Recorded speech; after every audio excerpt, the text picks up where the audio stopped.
The Dental Brief is brought to you by Omni Premier Marketing and the amazing guests who bring wisdom and advice that you can put to use to take your business and practices to the next level. Find us on Facebook and join the conversation. Get ready to grow because we are kicking off the next episode in 3, 2, 1.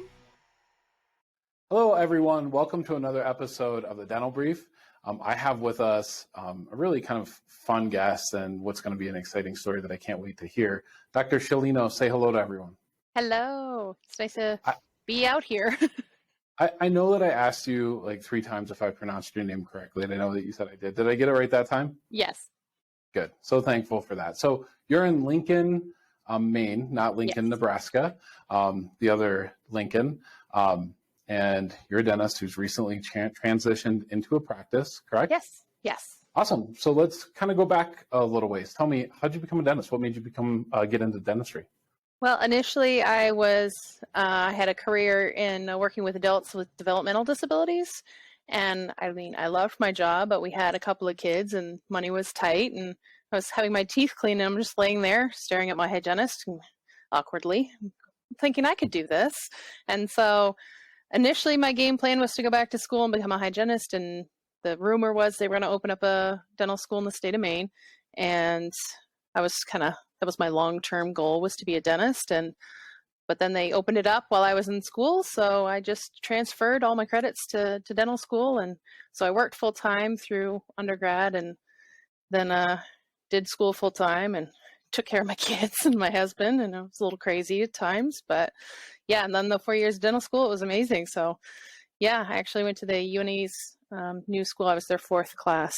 So it was quite an experience. Yeah, I'm sure that it was. And, our last guest, Bob Spiel, was saying how, you either find dentistry or it finds you. That's how you get there. It kind of sounds like dentistry found you. Does that seem pretty fair? It really did. Yeah, it definitely found me. And it's definitely been a great switch. And I feel very happy to go to work every day. It's very rewarding to have a job that you feel passionate about. So. Yep. So here's the thing. You now currently own a practice, correct? Yes. Yep. We just celebrated our 1-year anniversary.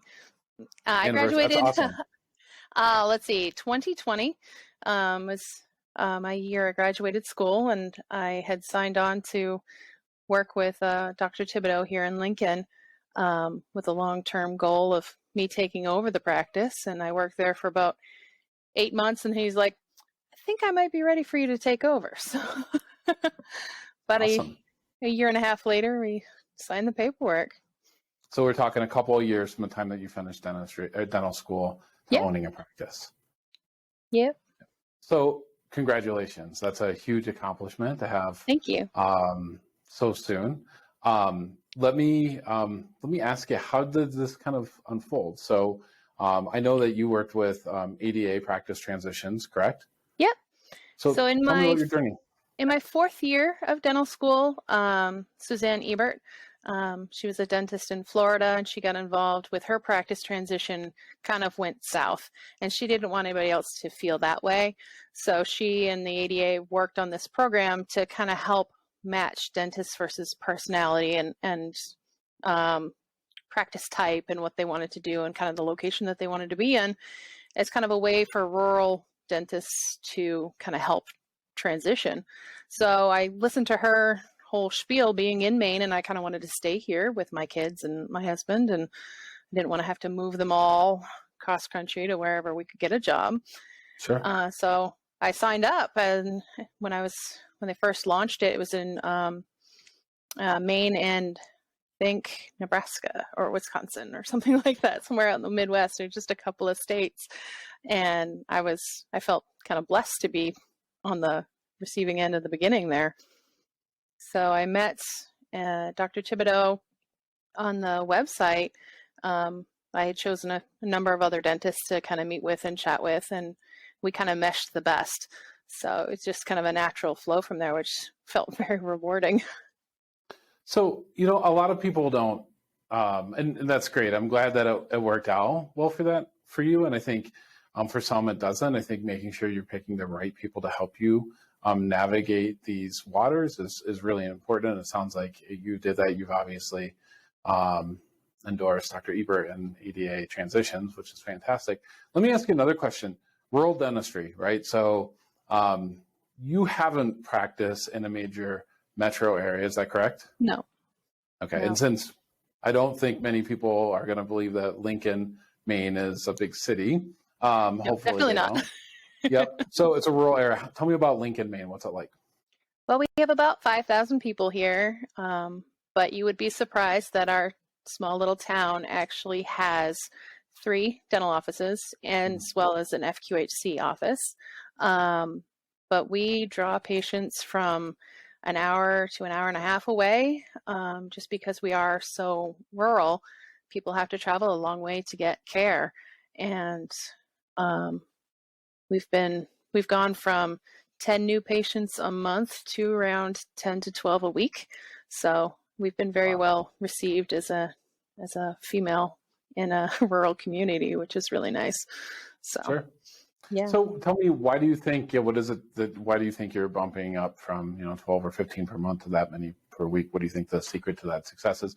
Other than being, people are, I'm sure some are seeking a female dentist. It definitely happens. Yeah, there have been a number that have come. Mostly, it's there are so few dentists. We're one of the only offices in the area that is taking new patients currently. So there are a lot of people that are coming to us for that. They just like, I called my regular dentist and they can't get me in for 3 months, and I'm in pain. So we kind of make it our goals to see emergencies very promptly. So if you're waiting a day to 2 days, that's a long time for our office, because having a toothache's no joke. So Sure. yeah, just being that open to getting people in quickly, and as well as just taking new people. Yeah. So what percentage of your patients are insurance compared to fee for service? I'd say probably a third to a half are fee for service. We just got out of network with one insurance company because they dropped the rates so much we couldn't do it. Sure. We do take a little bit of main care, but the reimbursement rate is so low, it's hard to bump that up. I'd love to, but it's hard to keep the doors open. Yeah, I understand that. And I'm sure our listeners do too, but so it kind of sounds to me like if you're looking to have patients lining out your door and a good amount of fee for service patients, rural area seems like a good place to be. Would you agree with that? Yeah, absolutely. Yeah. We definitely have a large area that draws from it, and none of us are hurting for patients. So yeah, we're looking at, I think, close to year end at about a 1.5 million just for my first year, just a single dentist. And Dr. Thibodeau was working 3 mornings a week ish. He just took a whole month off. So yeah. So what are some of the downsides? We'll get to more upsides that people might not be thinking about. What do you think of some of the downsides of being in a rural area and practicing? Downsides are your specialists, if you need to refer, are kind of a drive. So people are looking at about 45 minutes if they live in Lincoln to get to Bangor, which is where our specialists are. So kind of being a jack of all trades. So if you're not interested in doing endo, and you're not interested in doing the surgical extractions and kind of challenging yourself on a day-to-day basis, then maybe a rural practice isn't for you. But at the same time, people will travel if they need to. So yeah. What do you think are some of the upsides outside? Easier to acquire new patients, or it seems that way. I think it is, but what are some of the upsides that people might not think about? Upsides is you definitely get to know your community. You are kind of an upstanding member of your community, and so if you're looking for people to look up to you, to ask you to join committees or get your voice out there, that is kind of a good thing about the rural dentistry. You're just not another face in the crowd. People are very, very loyal. Word of mouth gets around so much faster than advertising in rural areas. So, we hear a lot of good things where people are like, oh, so-and-so saw you and they said great things and they told me I had to come and see you. So here I am. And, when you can kind of follow through with that, and, we pride ourselves on painless anesthesia if we absolutely can. So people really appreciate that. They're like, I didn't believe you could do it, but you did. So. Yeah. let's talk about some other things. And I'll tell you, I have an interest in. I grew up in a rural area. Hmm. I have an interest in getting the word about how awesome rural practices can be. I know that there's a lot of practices in rural areas that are on the market and that have been sitting on the market for a period of time. That people may not know how awesome these are. So let's talk about some things totally outside of dentistry that are important to a lot of people. You mentioned the kind of numbers that you're doing in your practice. Fantastic. Congratulations. Not too many people 2 years out of dentistry own a practice doing $1.5 million per year. You're probably the only one, honestly. So congratulations on that. But let's talk about cost of living. What do you think the average cost of living in Lincoln, Maine is right now? Oh, it's not very high. I mean, our property taxes are fairly reasonable. They're actually higher in Lincoln Center than they are in some of the surrounding towns, which are only a 5 or 10-minute drive outside of Lincoln. Our roads are fairly well maintained. We get quite a bit of snow up here, so our taxes go to that. So they're definitely helpful. But we're on like town water and sewer here because we're right in town. But yeah, our cost of living is definitely lower. We have all of our conveniences right close by. So we go to Bangor, which is 45 minutes, maybe once a month if we need something special, do a Sam's Club trip.